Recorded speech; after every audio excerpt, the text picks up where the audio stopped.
Life is full of things to manage. Your work, your family, your plans, and your treatment. Consider Kesimpta, ofatumumab 20 milligram injection.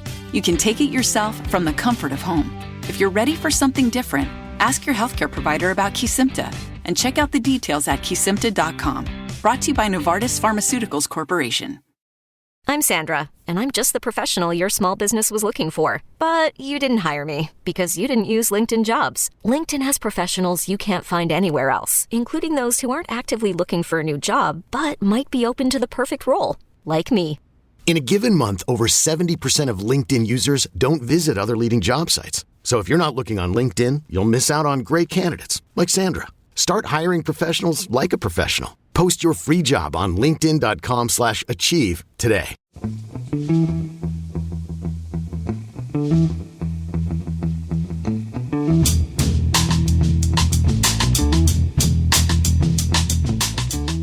Hello and welcome to The Price of Football, the show that looks at the money behind the beautiful game with me, Kevin Day, and Liverpool University's Kieran Maguire.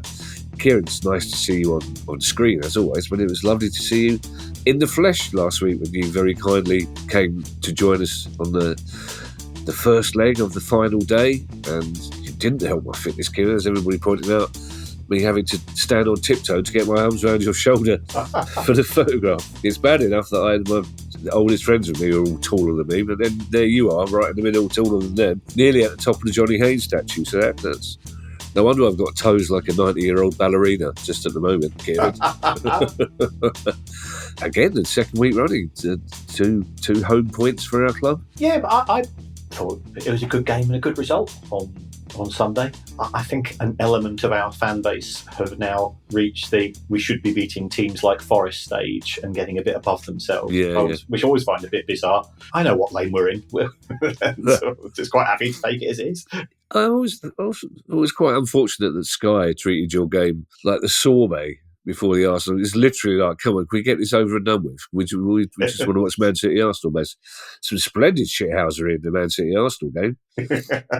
I particularly like the big smile as Haaland threw the ball at Gabriel at the end, which of course the referee didn't notice because, as we all know from this week's conspiracy theories, the referee lives in the United Arab Emirates and was being paid £1,000 for every second he added on. I think I've got that right, Kieran. Looking at the Arsenal WhatsApp groups. What I also can't understand is we don't want to see this type of thing in the modern game comments. And I'm going, no, you clearly don't understand. Pantomime is great. Of course. Well, that's where you can tell the real football fan, legacy or not, Kieran, is I will get furious. If there's a 23-player brawl on the pitch and our goalkeeper doesn't get involved, I want to know why. I don't want him being sent. I don't want any of that, but I want them all waded in. It's nothing better than a bit of... Especially when it's two teams you instinctively don't like that much anyway. You'd be perfectly happy if somebody else won the Premier League. It's questions day, Kieran. Our first question is, as I've asked this before, is this the Peter Ward? But I'm guessing it wouldn't. He would mention it, Kieran, wouldn't he? If Peter Ward was sending his questions, and he was the Peter Ward that caused so much ructions between our two teams back in the early 80s, he'd probably say something, wouldn't he? But it's a sort of question where I go off to make a cup of tea, and it's a sort of question where you stand even taller, Kieran. I mean, you'll be standing a tiptoe like Henry V's speech before Agincourt, because this is a proper financial accountancy question. And Peter says, I have a question relating to player values held on club balance sheets. Are they subject to impairment review and subsequent impairment in the same way that other assets held on the balance sheet are, and then impact on the amount of amortisation charged to the financial statements? For example, a player has a long-term injury with some uncertainty about their return. Would it impair the value of a player, and would the impairment lead to a charge that impacts on FFP? It's a bit of unpacking to do there, Kieran, but it's I can see the smile on your face. Well, thank you for the question, Peter. And if it is the Peter Ward, you've changed an awful lot from when I asked him a question many years ago. Didn't quite see the type of question he would ever ask. I have actually shared a dressing room with him. I've played in the same team as him. Hang on a second. Which Peter Ward? The Peter Ward who asked a question or that? The Peter Ward that you dislike. Yes. Oh, okay. Well, I don't dislike him. I don't know him. He might be a perfectly decent fella, but he played for Brighton in the 80s. So yes. I'm inclined to think he probably wasn't. How did you share? What game did you play with him in? I played in a charity match between Brighton and Palace a few years ago. It was sort of a fans match, but you were allowed to bring a few ringers in. So we had people like Peter Ward from the 70s and 80s who could manage 15 minutes. And Palace decided that they were going to play AJ for all 90 minutes, about 3 weeks after he'd formally retired. Was this the Remph game? That's the one, yes. Oh, wow! That meant I would have disliked you even before I met you, Kieran. I think we played about 10 years running, didn't we? There was yes. a memorial fund for one of your fans was killed in 9/11, and it used to get quite the crowd. But the first couple of years, it was just fans playing, and then they realised people weren't going to pay money to see people from WhatsApp groups trying to struggle through the whole game. And they were pretty open about the fact that they didn't even try and disguise AJ. It was essentially a professional footballer, basically. Yes. Anyway, so you had nothing to say about accountancy to Peter Ward on that day? Then? No. So I suspect this might be a different one. And I think this is actually quite an intriguing question in the sense that it's one of those things which I identified when financial fair play was announced in terms of if I wanted to game the system, it's quite an easy way of doing so. So for those people unfamiliar with the term impairment, it's simply saying that the market value of a player is less than the accounting value. And the accounting value is what you paid for the player, less amortization. So if you've got an awful lot of headroom in terms of FFP, there's a good case for saying we really ought to take a look at our squad and say he's not as good as we thought he is, and he's not as good as we thought he is. You write down the value, you take the big hit in terms of the years in which you've got a lot of spare capacity in terms of FFP, and that does reduce your amortization period and amortization charge in future years. If we take a look at a few clubs, for example, Chelsea has an amortization charge of around about 60 to 70 million. I think it was and it's maybe in the first year after they'd signed Romelu Lukaku. They signed him for 98 million. I think he and Kepa were probably the ones that formed the basis of the vast majority of this thing called an impairment charge. And the reason why it effectively allows clubs to game the system in terms of FFP is that if you sign a player for £100 million on a 5-year contract, in theory, at the end of year one, you'd say, well, 100 divided by 5, that's 20 million. So you've got an accounting value of 80 million. But if your quid's in terms of FFP, what you would do is say, okay, let's knock his value down by 30 million as well, because we can afford to do that. We're on the right side of FFP. The value of the player goes down to 50 million, and now you're amortizing 50 million over 4 years. So instead of having a 20 million charge, it drops to 12.5, which means in future years you can play around with FFP. So it does happen, Peter. In terms of can that be reversed in future years? Can the value of the player go up if they recover from an injury? I've only ever seen it once, and I've seen, and this is not bragging in any way, shape, or form. It's something I think most human beings would be ashamed of. I have seen every set of accounts published by a football club over the course of the last 20 to 30 years. So it's only ever happened once, and it happened in the case of Manchester United when Mourinho arrived, and I think it was in respect of Schweinsteiger. Mourinho wanted to make an impression on the playing staff, so he went and sent one of the senior players to play with the youth team. We've seen this happen at other clubs as well, and as a result of that, the club said, well, we just signed him for a load of money, and therefore we're going to reduce his value. And then lo and behold, sort of 6 weeks later, or a couple of months later, Manchester United had an injury crisis in midfield, and they had to go and bring him back into the first team squad. So Manchester United said, we can't value him as a youth team player or as an academy or as a sort of a reject as far as Mourinho is concerned. He's now deemed to be part of the first team squad again. So it can be reversed, but it is certainly an issue which I think is open to manipulation. I'm not saying, well, we're not a cynical show, Kevin. We're not. So, No. We're not a cynical show. So I'm not saying it does occur. It just happens to be quite a coincidence when it does occur. Kieran, my love of history and archaeology means that I'll quite often, if I'm in a new town, or if I've just been paid, I'll find myself in a bookshop and I'll wander around the archaeology section, or I'll wander around the history section on the vain chance that there's something about Anne Boleyn that I might not have noticed before. And then, of course, what I'll do then is I'll just casually wander through to the sports section. I might glance up to see whether our book is in there, Kieran. It is. I might do that. But you'll notice on the shelves that there are always several volumes of books by men, normally men of a certain age, who have travelled either to every ground in Poland, or they've gone to every non-league ground in Madagascar, or they've done the 92 and then they've done every single. I've yet to see, Kieran, and I think there's a gap in the market here, a book written about someone's adventures in seeing every set of accounts from every club in the country. You could make a fortune writing that book, Kieran. I'm just the man to help you, Kieran. Let's see if we approach Bloomsbury. We'll approach Matt, our wonderful editor at Bloomsbury. So we've had this great idea, Matt. You're going to love this one.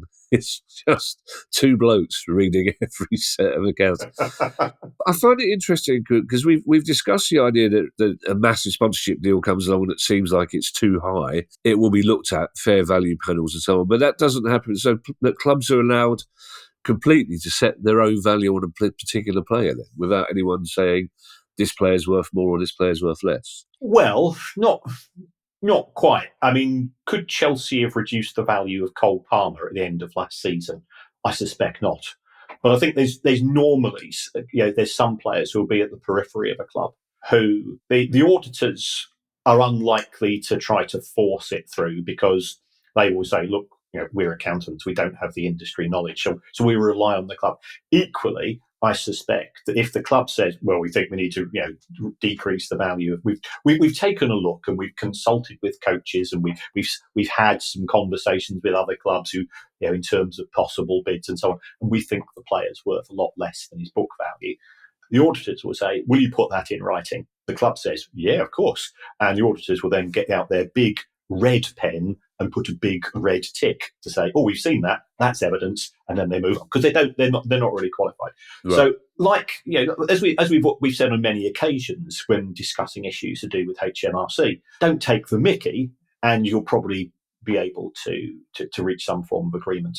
Well, that tends to be the case when clubs' accounts are being audited as well. So it is very noticeable that you see these impairments going through, and you go, yes, okay, if the player's had a long-term injury, I can understand it. But in respect of other players, what is the motivation here? Our next question comes from Matt Fry, Kieran, and it's a perfectly straightforward question. It's a very good one, perfectly straightforward, however, but it does have a very pleasing bit of context beforehand. And Matt Fry says, on a recent pod, Kevin talked about his 50-year-old mate who tried to become a mascot for Palace, but to no avail. I was more fortunate and paid for my dad, who was then 84, to be mascot for Luton Town for the playoff semi versus Blackpool, which is a very pleasing image. The game was on Sky, and Dad led them out. He was even in the papers. Afterwards, Luton put a cap on the age of mascots. I'm hoping not because Dad misbehaved, but apparently it's because they reached the Premier League and started to get better commercial opportunities. My question is, how crucial to the survival of a club is the commercial side of the business versus player sales? And does this change as the clubs progress through the league? So there's that second part of the question that I find even more interesting, Kieran. Yes, I think it is a valid question, Matt. And in terms of your observation, in the lower leagues, commercial income is critical because you don't tend to have that significant impact in terms of player sales. It's more sort of a lottery win. It's a bit like getting a cup draw against Chelsea or Manchester United or City or whoever it's going to be, and it's a windfall. So therefore, if you take a look at the total amount spent in League Two, which is broadly, so you can say the same amount as sort of incomings, we are talking normally for 5 or 6 clubs that'll be zero. The rest we're probably talking single tens of thousands in terms of player sale income. So it doesn't tend to be that high. The value of the TV deals are much lower in Leagues 1 and 2, and of course the National League. Your attendances are a given. So therefore, sweating the commercial assets is absolutely critical. Building up relationships, especially with local sponsors, is essential. When you get to the higher tiers of football, it really depends on who you are. In the case of Manchester City, almost 50% of Manchester City's income comes from commercial these days. That's partly a function that actually watching Manchester City is relatively cheap compared to some of the other so-called big clubs. And this isn't a dig at City or a dig at the other clubs. And I think that's partly due to the demographic of the Manchester City fan base. They are not as big a tourist attraction as the London clubs because they're in London, and they are not Liverpool or Manchester United, both of whom have got sort of legacy supporting bases coming from 30 to 40 years. And they've effectively, Ireland, Denmark, places like this have become Norway, have become Manchester United and Liverpool supporters countries. We both have got Irish ancestry, as we're proud of. And we know that we go across there and everybody supports Manchester United, Liverpool. Arsenal got a few as well because, again, that was the Liam Brady, David O'Leary, Frank Stapleton sort of era, which sort of created an interest in those clubs. So Manchester City generate far less money from bums on seats than other clubs as a proportion. So therefore they are more reliant. And also they have won trophies, and on the back of that, they've got significantly new sponsors as well.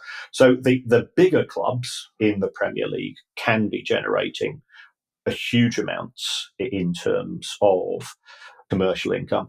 If we drop down to the clubs, Bournemouth, Palace, Brighton, that type of club, yes, the commercial income is important, but it's going to be normally less than 20%. It comes down to A, the divisions, but B, the divisions within divisions as to the extent of the importance of commercial income. So presumably you go down to League One and Wrexham will be a division of their own in League One. Yeah. I mean, you look at the nature of their sponsors, and this isn't a criticism of Wrexham, because I think what the owners have done is absolutely amazing. The owners are the brand. The club has dovetailed really well with that. Would Wrexham be generating the same level of sponsorship without Reynolds and McElhenney?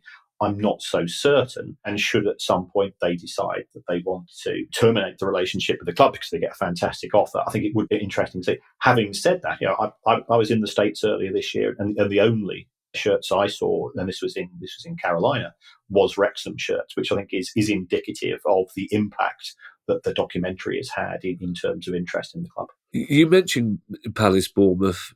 Yeah, I would throw in Brighton, other clubs outside. It's noticeable, Kieran, when we first started the pod, we used to have a running joke about who have Man United added to their commercial sponsors this year. Oh, they've got an Undertakers in Nigeria. They've got our Macedonian paint stripper partner. But I've noticed this season in particular, like Palace, for example, have announced 3 partnerships. They just announced their new ventilation partner. I think another one is a new soft drink partner. So it's quite clear that clubs are actively searching for new commercial partners and, trying to let the fans know about them as much as possible in a way that I don't think was happening outside the top 3 or 4 clubs, even when we started the pod 5 years ago, Kieran.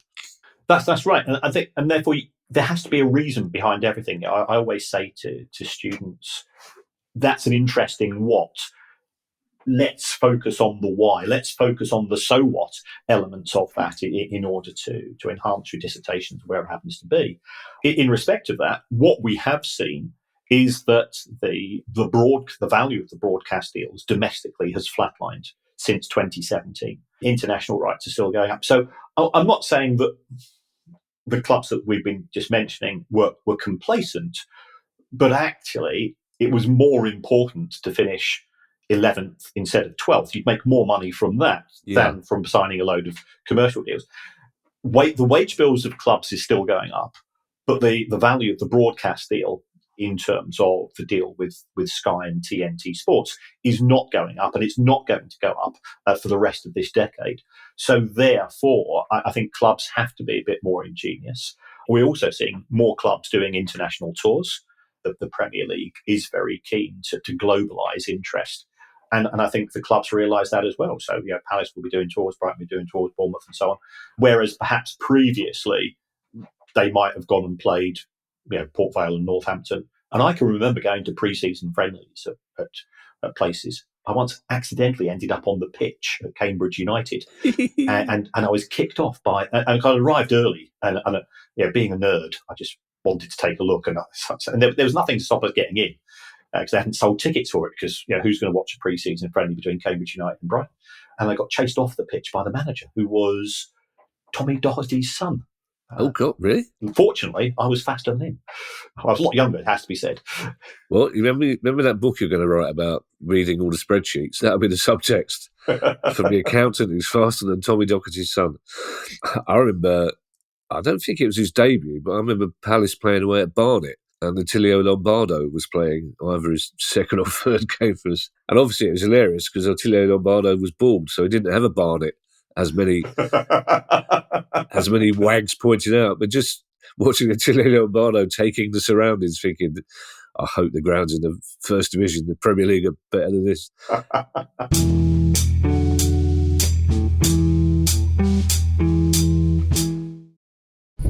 Introducing our biggest GMC Acadia ever, offering bigger screens, bigger views, and even bigger journeys.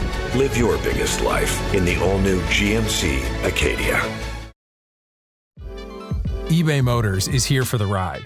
With over 122 million parts, you can make sure your number one ride or die stays running smoothly. Brake kits, LED headlights, bumpers, whatever your baby needs, eBay Motors has it. And with eBay Guaranteed Fit, it's guaranteed to fit your ride the first time, every time. Plus, at these prices, you're burning rubber, not cash. Keep your ride or die alive at ebaymotors.com. Eligible items only, exclusions apply.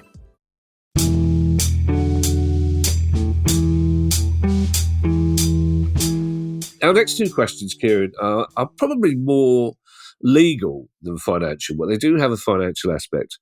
I don't know how you've done research in these, Kieran, because I think most of I shouldn't call them snitches, as you call them, secret lawyers. I call them snitches. But I think most of our legal snitches are involved in a case involving Manchester City at the moment. So they may have been incommunicado. But the first question comes from Neil R. I'm saying nothing, you know my views.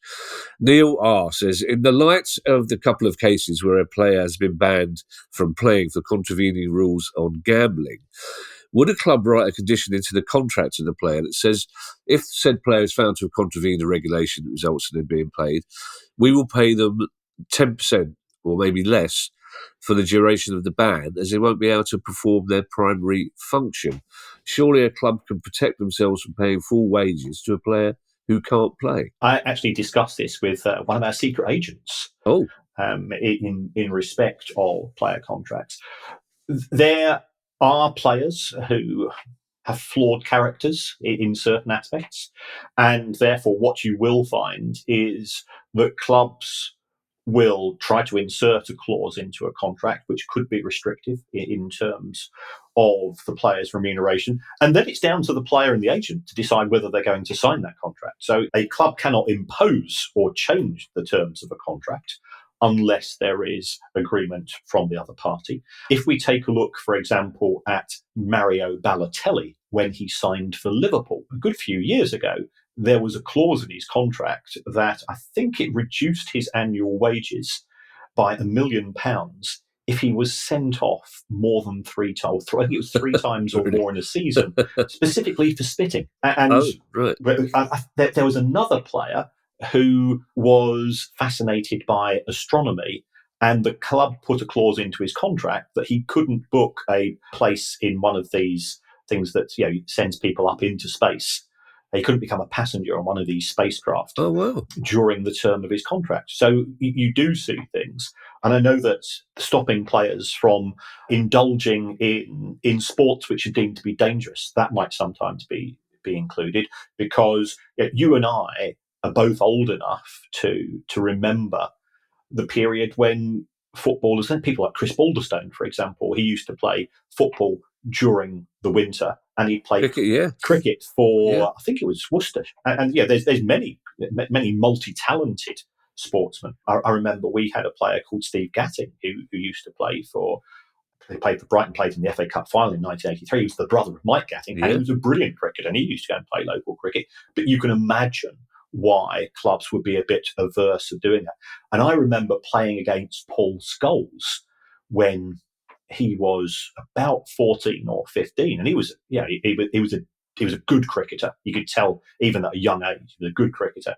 But once he signed his sort of apprentice forms at Manchester United, he was told, right, no more cricket. We don't want you to get hit by a cricket ball or pull a hamstring in the field. We just want you to focus on being a professional footballer. Certainly the Neville brothers are very good at cricket as well. Kieran, your sporting credentials are through the roof today with Peter Ward, Paul Scholes. The amount of kudos you could get by saying, of course, when I was a kid, I played against Paul Scholes, and you don't have to mention it was cricket. Just That's true. That's true. I suppose where it gets complicated, I really don't want to dig into this because it is another pod, but a player at a club may well not be flawed at all. It might be that he doesn't start gambling until the club takes on a new gambling sponsor who gives him a free line of credit, which starts it off. So it's a very murky area. Our next question, oddly enough, well, not oddly, because I'm just sure producer guy put them together deliberately, but it comes from Ian Jordan. And he asks the same question, but from the player's point of view, pretty much. So Ian Jordan says, when a club receives a heavy points deduction, one that is likely to relegate the club, is there anything in a player's contract, apart from a standard release clause, that would protect the player in the event of this happening and allow them to move on after the relegation without the usual negotiation over compensation in respect to a transfer fee? If not currently, is this something that potentially could become more typical with the number of these punishments increasing? Again, you think an agent would say, well, if a club's relegated due to club's misdemeanours off the pitch in terms of financial fair play, why should the players suffer as a benefit? That's right. There is normally a clause in a contract which states that a player can be sacked for gross misconduct.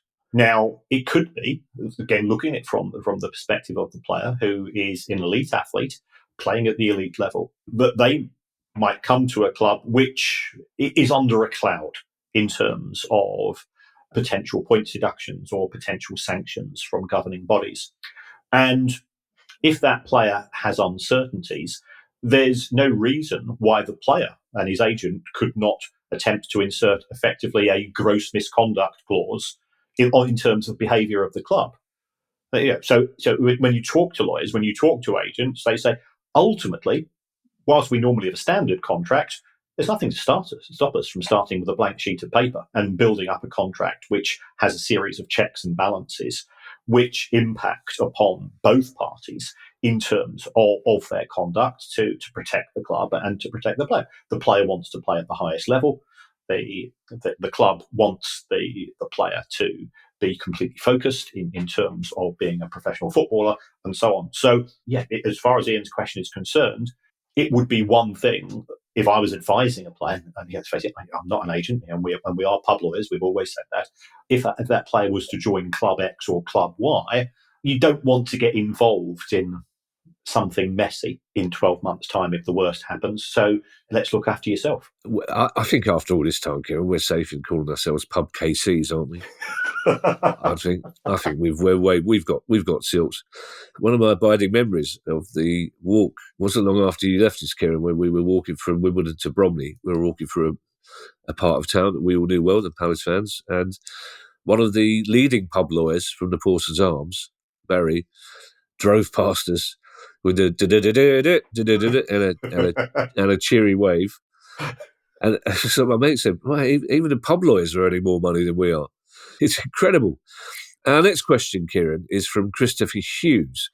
And it's a very interesting one, I think. Christopher says, when thinking about the relative finances of the top 5 leagues in English football, does the financial gap between each league get progressively smaller as you get further down the divisions? I.e., is the gap between the Premier League and Championship much larger than that between League One and League Two? Well, certainly, Christopher, it does on a monetary basis. But I think you can also look at things in terms of a percentage basis. So if we take a look at the difference between the Premier League TV deal and that of the Championship, the difference is around about 13 times. So it is a spectacular difference. If we take a look at the difference between League One and the Championship, that difference is £100 million. If we drop down to the Championship compared to League One, the difference is around about £7 million. But again, it's about 6.5, 7 times. So on a percentage basis, it's smaller in both magnitude and on a percentage basis. There's relatively little difference, however, between League One and League Two. It's a 50% increase. So it's just over £1 million per club in League Two, and it's around about £1.5 million if you get promoted. So when I'm talking or listening to people from clubs, they are now talking, and they're making it quite clear that the cliff edge that exists between the Premier League and the Championship is just as important in terms of the Championship and League One. And that's why you see losses in League One are starting to increase, because it's actually encouraging club owners to go through that casino approach.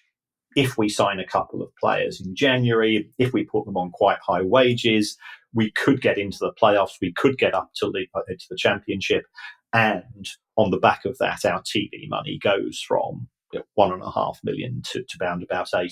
So that is now a bigger issue, and we are seeing losses in League One increase as a result.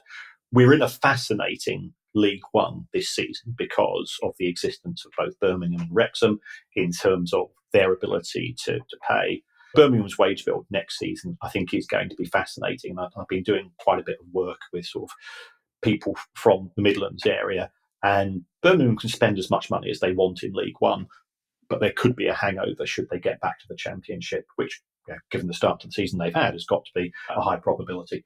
In terms of the difference between League Two and the National League, you do get parachute payments upon relegation, but again, the value of the TV deal is huge. So you get that £1 million in League Two, and you're probably getting tens of thousands in the National League. So potentially it could be that on a percentage basis, the biggest gap is between League Two and the National League.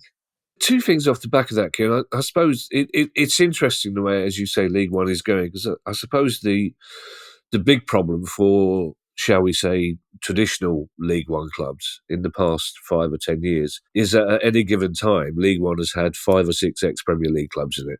And their spending power with the bigger crowds is always going to be much bigger. So are you tempted to try and compete, like you say, Birmingham City? Are you tempted to compete with Birmingham City with money you haven't got? Or are you happy to sit in League One for as long as it takes and be financially solvent? But could you just clarify, Kieran, why you say Birmingham can spend as much as they like in League One? It's because under the League One equivalent of PSR, initially, clubs are allowed to only spend 60% of the money that they generate from ticket sales, broadcasting, and commercial on player wages. But then there's something called Football Fortune, and Football Fortune has tended to go under the radar.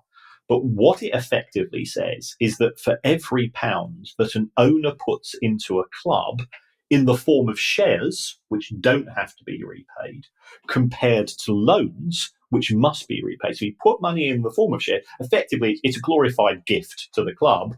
You can spend £1 on wages. So you put in £10 million, you can spend £10 million on wages. You put in £50 million, you put £50 million on wages.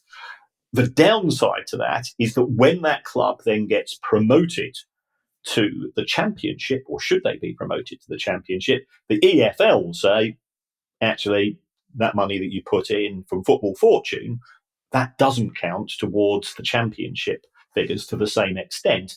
And you're then effectively having to compete under the standard Championship rules, which is a PSR loss of £39 million over 3 years. I don't like to come across as or sound like a PR person from Sky here, Kieran, or for the EFL, but people in other countries in Europe, or indeed around the world, because I watched that Birmingham Wrexham game last week. It's the third tier of English football. St Andrews is all but sold out. You've got Tom Brady and David Beckham in the crowd. It is remarkable that this is happening, isn't it, Kieran? And again, but it again plays into that narrative of how difficult it is for your traditional League One team to compete with those two and those crowds. Yes, and I don't think any of them will try to compete. Yeah. What they will try to do is to be smarter rather than be bigger. But the fact that Birmingham have broken the League One transfer-free record, not by a small amount, by 7 or 8 million, is indicative of the seriousness that the owners are taking. And should they get promoted to the Championship, I think it will be an interesting challenge for them, because they then will be up against 3 clubs that have just been relegated from the Premier League, and it is that much harder. But we've seen Ipswich do it. We've seen Luton Town do it in terms of going from League One to the Premier League very, very quickly. So interesting times if you're a Blues fan, and it's one of those grounds that I've loved going to historically as a fan. So I'll be delighted, and it'll be great for the city of Birmingham if they get to the Premier League. Villa fans want to see them lose every match, but there's nothing bigger if you're a Villa fan or a Blues fan than playing against your rivals.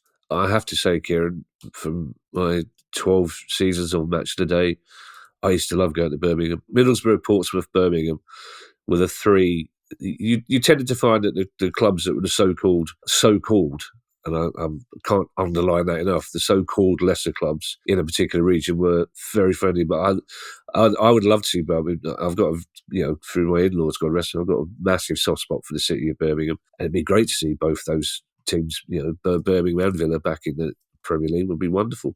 Also, Trevor Francis. You think of Birmingham City, you think of Trevor Francis, you think of Trevor Hockey with his beard.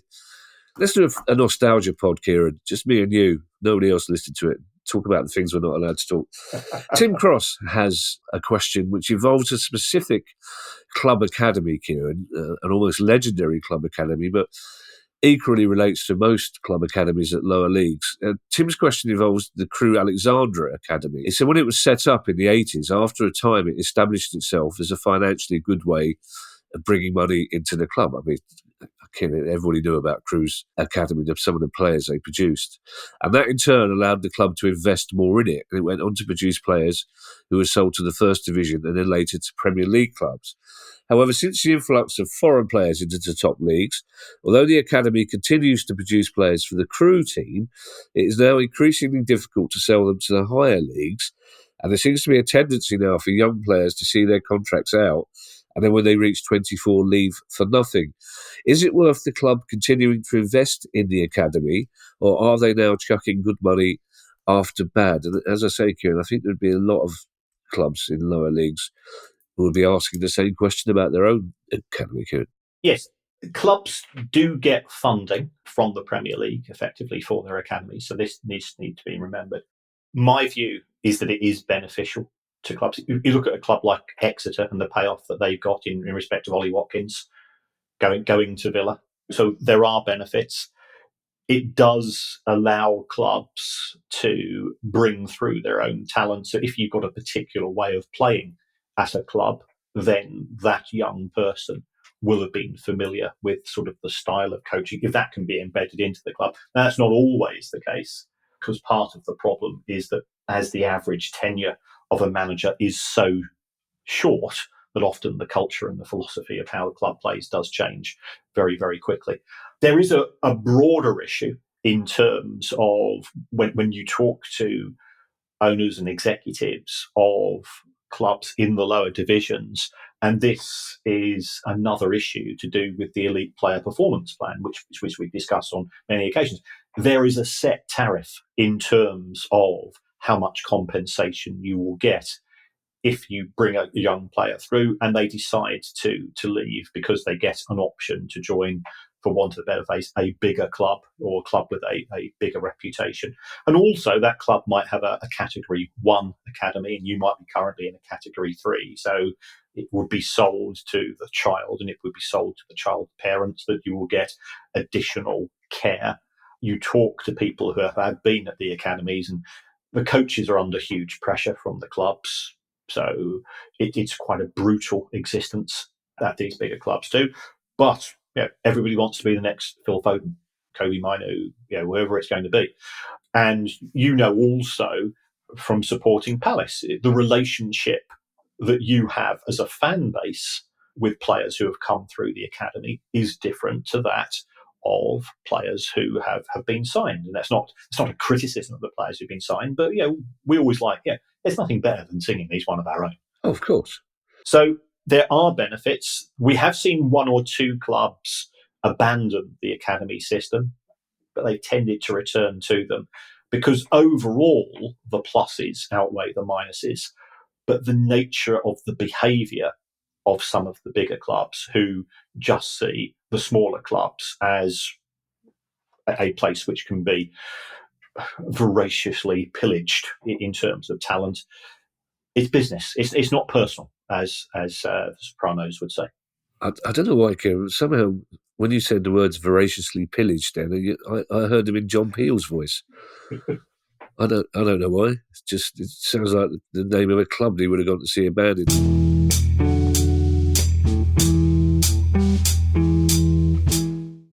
In 15th century Florence, the great inventor Leonardo da Vinci dreamt of creating a flying machine, but something kept getting in his way. Admin. Piles of it. Luckily, Leo used the smart buying tools on Amazon Business, so he could work more efficiently. With the extra time, he not only invented the flying machine, but actually built it. Magnifico! Incredibile!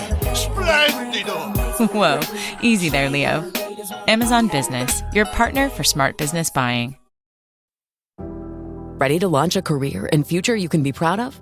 Welcome to Merrill, where an industry-leading advisor training program will help you get licensed. And with lead gen support from Bank of America's vast customer base, you'll get the referrals you need to establish your own practice. It's time to see your career charge forward with Merrill. Apply now at careers.bankofamerica.com. Copyright 2024 Bank of America Corporation.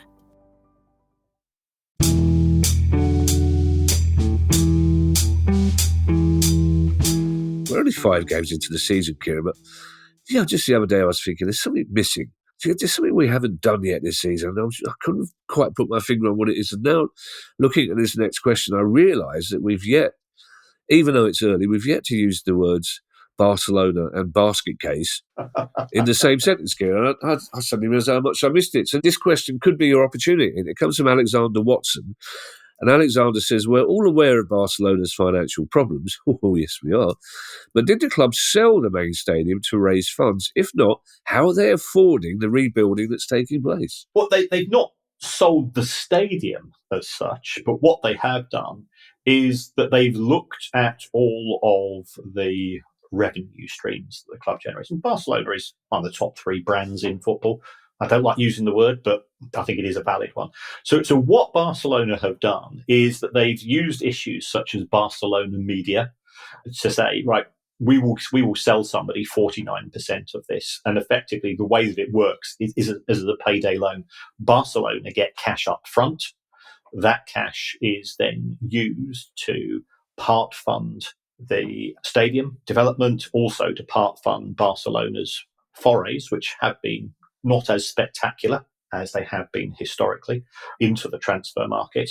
They've done that with merchandise. They've done that with, I think, the stadium tours. So anything which is not nailed down, they've effectively said, we'll sell anything between 20 to 49% of this to a third party.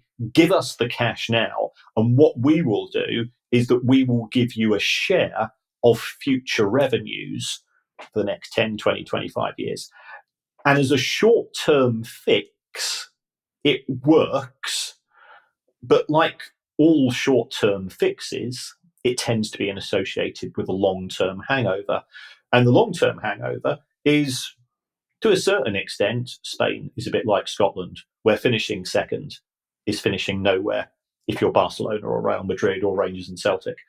And what Barcelona have done is that they've effectively said to Real Madrid, we're going to give you a head start financially for the next 20 or 30 years because we're having to give a significant proportion of these income streams to a third party. So that's the nature of payday loans. And Barcelona have done that. I think that the Socios system, the membership system that exists in Spanish football has many merits, but it also has demerits in the sense that whoever wants to be the president of the club has to make promises. Yeah. And making promises with somebody else's money, i.e. money in 10 or 20 years, is an easy thing to do. It's a very political approach which is taken.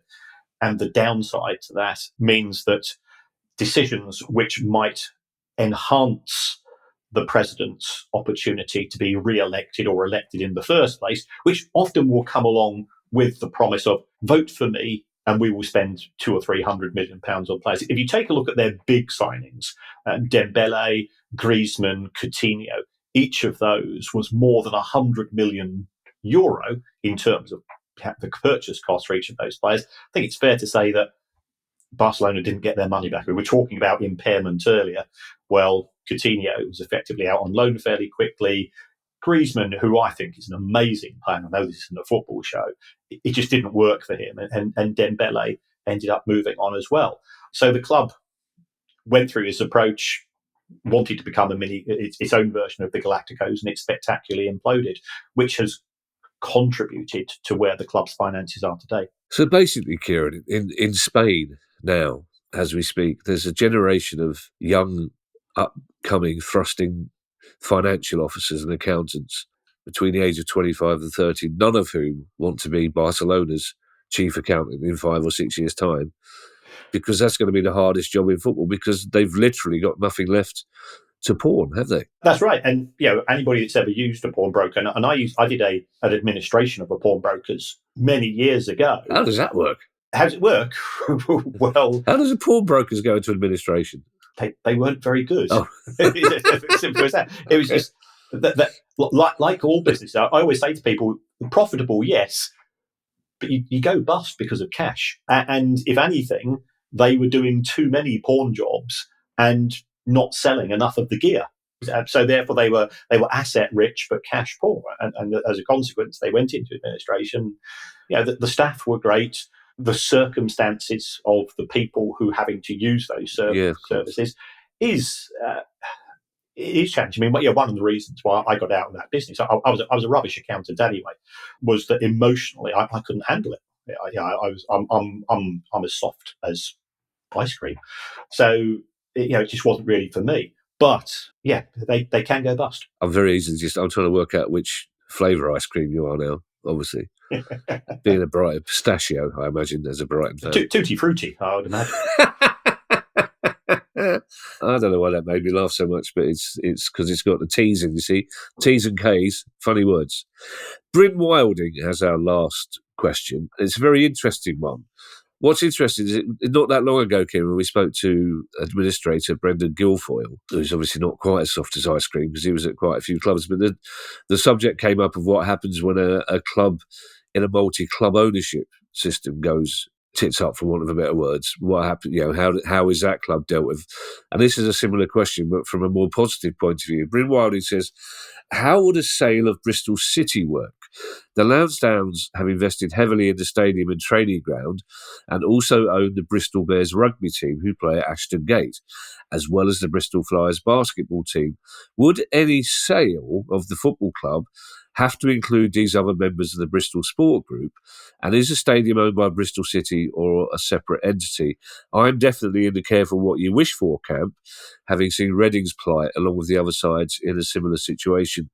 Could a sale see us having to rent Ashton Gate, or even worse, force us to play elsewhere? And talking of even worse, I'm afraid we will be talking about Reading in our news pod on Thursday, because their situation has deteriorated again, and we wanted to make sure we gave that proper space on Thursday rather than crowbar it in the show that had a lot of questions. But it's an interesting question, Kieran. Could the Lansdowns separate the football club from the other teams in the group? Well, there are separate companies, so therefore it would be possible to sell Bristol City Football Club as a separate entity, and then they would become tenants effectively of Bristol City Holdings. Whether Lansdown will want to, he's been a very generous benefactor to the football club and indeed all sport in the city of Bristol. And Ashton Gate has had a significant enhancement itself in terms of its facilities. Is it feasible? Yes. If an interested party comes in and says, I just want to buy the football club, I think what I would be, if I was on the buying side, I would probably be looking to buy the football club and the holding company, so therefore I pick up the stadium, and on the back of that, rent out facilities to the non-football clubs. And it could be that if Steve Lansdowne wants to protect the other sports, he might insist as part of the sale agreement that the rugby club or whoever it's going to be, they have a tenancy agreement which guarantees them the use of the stadium for the following 10, 20 years, and this is the agreed rent and so on. So it depends how desperate you are to buy what. Everything can be negotiated in a contract. So it just depends upon how much you want to buy and how much the owner would want to protect the other sports in terms of a sale. I suppose as well, though, you mentioned how much the owner would want to protect. If you're in this rhetorical scenario, if you're a basketball fan or a rugby fan in Bristol, he has been so solicitous in growing all those sports in Bristol. He clearly has the interests of Bristol at heart. He doesn't seem the sort of chap who's going to just abandon them if that was the only way a sale of the football club could come about, does he? Yeah. He's been, Hargreaves Lansdowne has been a very successful financial advisory company. He has made millions, tens of millions, hundreds of millions on the back of that, and has put a lot of that into sport in Bristol. So I can't see him wanting to tarnish his legacy. And that's what successful people do if they've got an emotional connection to a town or a city, that they want to create that positive legacy. Thank you to everyone who's donated to the pod via our Patreon page. If you'd like to make a small monthly contribution as well, that would be very kind of you. It will get you access to our chat community and our regular quizzes. And you can do that by going to patreon.com/priceoffootball. If you have a question you'd like answered on the show, email us at questions@priceoffootball.com. You can follow us on Twitter X, don't forget, and you can find us on our YouTube channel. And if you'd like to buy our book, which is now out in paperback, I saw it in Waterstones in Clapham Junction just accidentally the other day, Kieran, just glancing up, then you can find details on our website, priceoffootball.com. We'll be back on Thursday with our weekly news pod. Producer guy sent the script so far through this morning with the stories. It's already crammed, and unfortunately 2 of them are not good. Dundalk is good. We'll be ending with that. Reading's not. We'll be talking about that in some detail. In the meantime, I shall hand you over to Mr. Kieran Maguire for his customary farewell. Or even his customary. I might change it. It's customary farewell. 2-tier customary farewell. Yeah, you're making me laugh. I'm like a giddy schoolgirl this morning, Kieran. It's some kind of... You're on your post-walk high. That's what it is. Yeah, I'm like some sort of Victorian novel, or some kind of Jane Austen. Like, fire, Mr. Maguire. You're on... I should fan myself and see you're on fire with the witticisms. Thank you to everybody who supports the show. If you want to come and see us, and thanks for the waves and the honks for Kevin on his walk as well from listeners and people who said hello and signed the odd book here and there. If you want to support us, come along and say hello at Balham on Thursday, the 17th of October at the Cheerful Earful. We'll be putting up links. There's still a few seats available, I understand. And we've got a new gig, which we announced. Kevin and I, we've got friends who have had ups and downs in life. So we're going to do a benefit gig for the Samaritans. And that's going to be, I think it's called the Utilitarian Church in Brighton. And that's going to be on Friday, the 15th of November. We'll be confirming. Ticket prices will be low. We're not out to... It's something we passionately believe in. We know that blokes are not very good at dealing with things, and the Samaritans offers an absolutely fantastic service. So we're absolutely delighted to be able to partner with them on this. If you want to support the show in another way, you can give us a review. It doesn't matter, according to Producer Guy, what you write on the review. So as long as you scroll something down, it helps us with algorithms and things like that. We'll be talking about Birmingham. So you could say you would rather have the show presented by Jasper Carrott and Ozzy Osbourne. And I think that could be a quite shambolic, but still very entertaining piece of entertainment. Yeah, it would be shambolic, actually. I've met both. Yeah, it would be shambolic, yeah. I still argue Jasper Carrott, his routine about going to an away game at Old Trafford is one of the funniest bits of comedy about football I've ever heard. And I write bits of comedy about football, so it takes a big man to say that. Bye, everybody. Bye. The Price of Football.